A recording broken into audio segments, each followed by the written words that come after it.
Ituturo ko na po sa inyo po ang pinaka-powerful na pampaswerte lalo na tungkol sa usapin ng bigas. Ang bigas mga bossing ko ginagamit po ito ng mga pampaswerte mga bossing bukod sa pagkain na kailangan natin sa araw-araw. Ginagamit po itong pampaswerte lalo na tungkol sa usapin ng kaperahan at kasaganahan.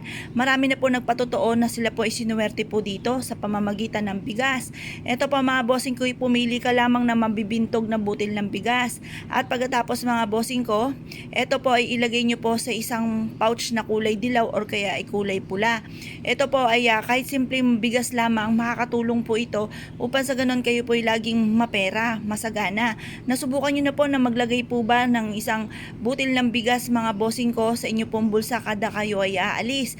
Kung hindi nyo pa ito nagagawa, abay gawin nyo po ito at ito po ay makakatulong upang sa ganon mas maging masagana ang inyo pong pamumuhay. At sa inyo pong benta mga bossing ko ay laging magkaroon ka ng malaking benta.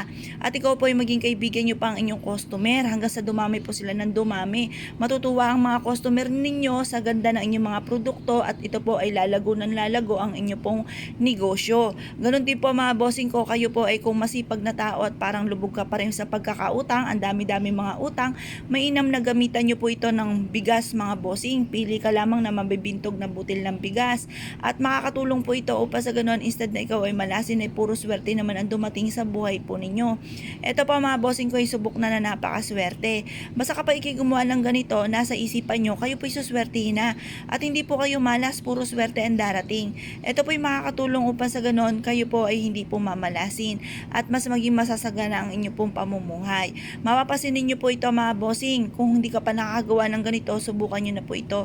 Maglagay ka rin ng isang baso ng bigas sa likod ng pintuan po ninyo, pero isasaing nyo rin po yun kasi ang bigas ay binubukbok, sayang po kapag nagtatapon ng grasya. Tingnan nyo po yan, baka po madumi na, hugasan nyo po mabuti at isaing. Pagkatapos ay maglagay ka muli ng panibagong bigas sa likod ng pintuan ninyo or magsabit ka po sa may screen po ng inyo pong pintuan.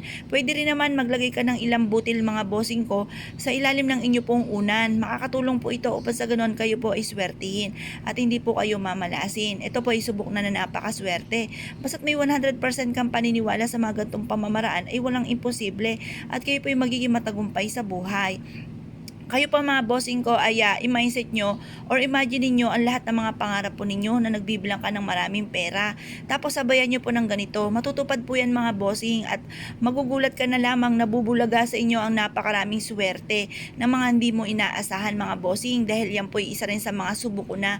Ang aking po mga wini-wish ay simpleng-simple lamang pero mga dumarating ay napakaswerte at hindi ako nagpapawala ng ganitong mga simple mga pamamaraan ng bigas. Kaya kung kayo po naniwala at na-issue po itong gawin, subukan nyo na po ito at napakaswerte ng bigas po natin. Proven po ito mga bossing, marami na po nagpatotoo na sila po sinuwerte dito. Kaya kung kayo po naniwala at na-issue po itong gawin, subukan nyo na po ito at ito po ay matutuwa kayo dahil sa dami ng mga blessing na darating.